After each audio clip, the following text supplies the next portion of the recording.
Round pertama, mula dengan soalan yang paling hujung. Ustaz Haikal ataupun lebih dikenali sebagai Abang Haikal. Haikal ni sebenarnya ramai yang tak tahu. Sebenarnya dia sebaya dengan Harox. Jadi, Jadi bila orang kata Harox, peserta paling muda, kita kena betulkan fakta tu sedikit.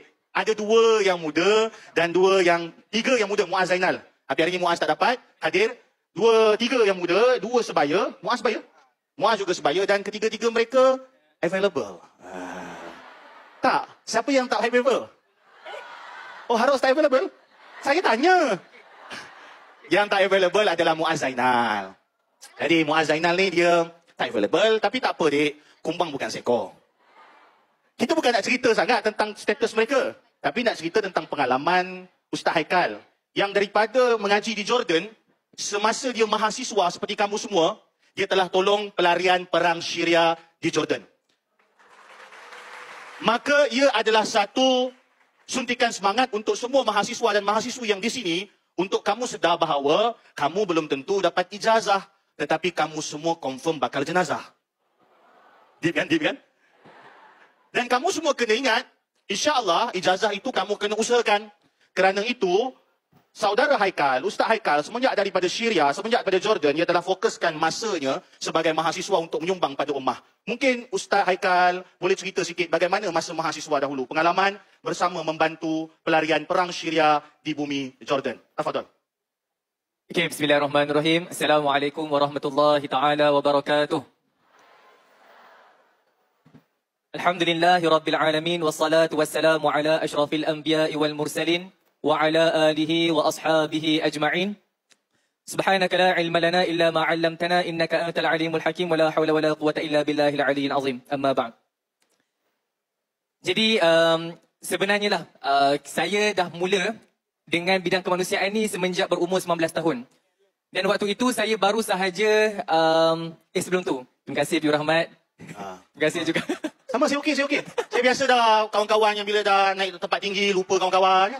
Biasa dah gurau-gurau. Haikal, silakan. Okay, terima kasih Piu Rahmat. Okay, saya teruskan. Sorry. Okay. Saya debar sikit. Sekejap saya nak ambil feel. Okay. So basically, saya mula dengan dunia kemanusiaan adalah pada umur 19 tahun. Yang mana pada waktu itu, saya hanya mula sebagai untuk mengisi masa lapang. Sebab kami kat Jordan ni, saya dan Ilya cerita kami lebih kurang sama lah. Sebab saya junior kepada Kak Ilya. Jadi kami ini, pada paginya kami akan luangkan masa ke universiti. Dan pada waktu petang, kita akan pergi ke sekolah anak-anak Syria yang berada di Jordan. Jadi kami ni sebenarnya Piu Rahmat, pagi-pagi ni kami pergi universiti, petang-petang pergi sekolah. Saya pagi-pagi solat subuh dulu berjemaah. Masya-Allah. Bezalah kita, beza. Saya solat subuh pagi pukul 8 tu baru pergi jamiah. Oh, okey. Saya pukul 8. Duha pula. Kita kalah dengan Piu. Okey. So, kenapa kami pergi pada asalnya kami nak isi masa lapang? Sebab kita kat Jordan, kita tak ada assignment, kita tak ada kerja dan sebagainya, tak ada kena presentation. Jadi kami ada banyak masa lapang untuk kami tak buat apa-apa dan untuk kami isilah. Jadi kami decide untuk pergi, yang masa pada awal tu pergi untuk suka-suka, untuk seronok, isi masa lapang. Tapi bila mana kita hari-hari pergi, kita nampak anak-anak Syria ni dia suka. Dia datang kat kita, dia main-main, kita datang je, dia akan, Assalamualaikum Ustaz, apa khabar? Datang, dia peluk, lepas tu dia main sekali, duduk, borak-borak dengan mereka. Jadi benda ni pada asalnya suka-suka, jadi kita rasa kita dapat something. Walaupun kita datang dalam keadaan penat, baru balik kelas dan sebagainya, tapi kita balik daripada sekolah tu, walaupunlah kita terpaksa macam duduk dengan budak-budak, layan-layan anak-anak Syria ni, tapi kita balik dalam keadaan gembira. Kita balik dengan keadaan kita punya semangat, tiba-tiba datang. Yang mana semangat itu dia datang dengan keadaan spontan, yang memang kita tak expect pun akan segembira itulah balik daripada sekolah. Jadi pada asalnya begitulah, kami buat hanya suka-suka dan sebagainya, tapi di akhirnya kami nampak, bila mana kita memberikan sesuatu kepada orang lain, bila kita dapat memberi manfaat kepada orang lain, sebenarnya manfaat itu akan kembali kepada diri kita. Saya ada satu kisah, yang mana pada waktu tu saya sebenarnya ada exam final. Lepas tu, dia punya ketua guru call saya. Dia kata, Haikal, hari ni kita ada assessment untuk sekolah. Sekolah baru nak buka. Dia cakap, kau kat mana sekarang? Saya kata, kat rumah, saya ada exam, saya nak kena exam. Dia tanya, exam dekat universiti ke ataupun online? Saya cakap lah online je sebab masa ni masih musim COVID lah. Dan dia kata, Tiji anta Asyan Allah najahak. Dia kata datang kau kat sekolah ni supaya Allah beri kejayaan kepada kau.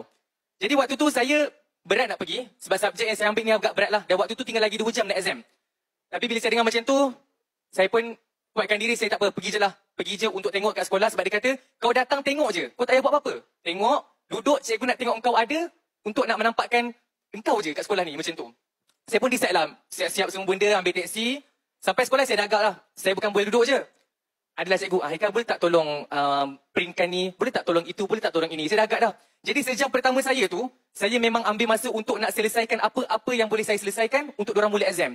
Jadi saya buatlah, saya buat. Lepas dah settle semua, barulah saya buka buku, sambung balik nak study before nak exam. Masa tu saya rasa ada lebih kurang setengah jam lagi nak exam.